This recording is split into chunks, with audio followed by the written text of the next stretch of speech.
안녕하세요. 저는 지금 영광유치원에서 근무 중인 교사 김소희입니다. 현재 직업에 대해 소개해 주세요. 어린이집 같은 경우에는 0세에서 4세 아이들을 보육을 하는 업무로서 엄마가 이제 돌아오기 전까지 아이들을 그냥 키워주는 역할을 하는 게 어린이집 교사고요. 유치원 같은 경우에는 아이들이 초등학교에 들어가기 전 과정이라서 아이들에게 한글, 숫자, 이제 놀이, 사회 경험, 정서 지능 같은 것을 더 향상시켜주는 게 유치원 교사입니다. 현재 직업을 선택한 이유는 무엇입니까? 원래 저는 이제 애기나 동물을 좀 좋아하는 편이었어요. 근데 제일 끌렸던 게 이제 지나가다가 애기 하나를 봤는데 애기가 너무 울고 있는 거예요. 그 애기를 봤는데 엄마는 어떻게 할지 모르고 아빠도 무관심하고 저 애기를 봤는데 선생님도 별로 관심이 없는 것 같아 하고 그 모습을 보고 저는 유치원 교사가 돼서 나는 저런 선생님은 되지 말아야지 라는 생각을 했거든요. 그래서 그 장면을 보고 제가 유치원 교사가 돼야겠다 마음 먹고 이제 유치원 교사 준비를 해서 막상 해보니까 너무 즐겁고 아이들이 모습도 너무 예쁘고 다 너무 행복한 거예요. 그래서 제가 유치원 선생님이 되어보니 이 직업을 정말 잘 선택했다는 생각이 가장 먼저 들고요. 아이들이 커가는 모습을 보면서 가장 많은 보람을 느끼고 있습니다.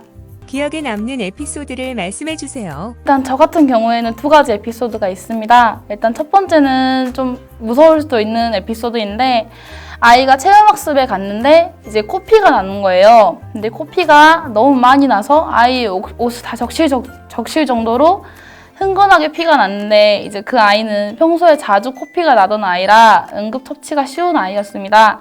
그리고 두 번째 같은 경우에는 이제 아이들이 저를 제일 사랑한다며 편지를 써줄 때 그때가 가장 이 일에 보람차고 기억이 남는 일이라고 생각합니다. 현재 직업을 갖기 위한 준비 과정을 말씀해 주세요. 일단 유치원 교사 같은 경우에는 대학교 3년 그리고 전교사 2급, 보육교사 2급 자격증이 있어야만 최소 자격이 주어지게 됩니다. 유치원 3년 같은 경우에는 이제 보육교사랑은 다르게 꼭 대학교 과정을 이수해야만 나오는 자격증으로 아동학과, 보육학과가 아닌 유아교육과에서만 나오는 자격증입니다. 다른 학과에서는 전교사 2급이 나오지 않아요. 대학교 3년을 졸업 후에 유아교육 실습을 나갑니다. 실습을 나가서 1년에 2번, 일주일씩 실습을 마치면 이제 실습 시간이 완료가 돼서 자격 이수가 할 수 있습니다. 이수해가지고 이제 자격증이 나오면 저희 같은 경우에는 공지가 교육청에 올라와요. 교육청에서 이제 공고 올라온 거 보고 연락을 드려서 면접을 봅니다. 면접을 보고 제일 원장님들이 많이 물어보시는 질문 중에 하나가 너는 왜 이 과를 왔으며 이 유치원에 왜 지원하게 됐냐라는 질문을 제일 많이 하시거든요.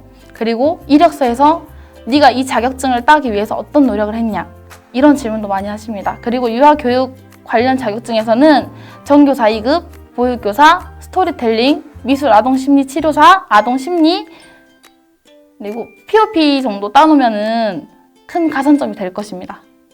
청소년에게 전해주고 싶은 조언이나 정보를 말씀해 주세요. 저 같은 경우에는 정말 단순히 아기가 좋아서 시작하는 일이었는데 만약에 정말 그냥 아기가 좋아서 시작하는 일이라면 조금 다시 생각해 보셨으면 좋겠습니다. 왜냐하면 아기가 좋아서 시작했지만 나중에는 이 아이의 다른 모습을 볼 수도 있기 때문에 이 아이가 좀 싫어질 수도 있어요. 그러니까 정말 아기가 좋아서이기보다는 내가 없으면 이 아이는 클 수 없다라는 생각으로 유치원 교사를 지원해 주셨으면 좋겠습니다. 그건 좀 있어요.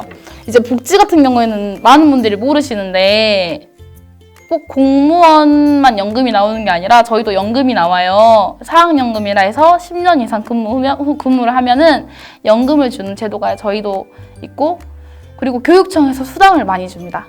그래서 되게 유치원 교사 돈 많이 못 벌지라는 생각도 많이 하시는데 연금과 수당이 많이 들어가기 때문에 그런 부분은 걱정 안 하셔도 됩니다. 학창 시절로 돌아간다면 꼭 하고 싶은 일은 무엇인가요? 저는 미술 정말 배워보고 싶었는데 미술, 피아노 이런 걸 정말 배워보고 싶어요. 제가 재능이 없다 보니까 그런 거는 무시하고 지나갔는데 지금 이 직업을 선택하니까 미술, 피아노가 너무 필요한 직업이더라고요. 그래서 꼭 돌아간다면 미술, 피아노 이런 거를 배워보고 싶습니다. 내 직업에 대한 미래 전망은 어떨까요?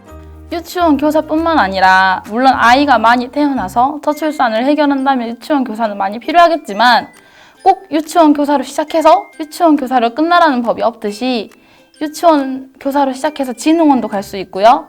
교수도 될 수 있고요. 연구원도 될 수 있는 많은 길은 열려 있습니다. 그렇지만 현장을 좋아하고 아이들을 정말 사랑하는 분들이라면 유치원 교사로 시작해서 원감, 원장까지 따도 괜찮을 것 같아요. 청소년에게 당부하고 싶은 말이 있습니까?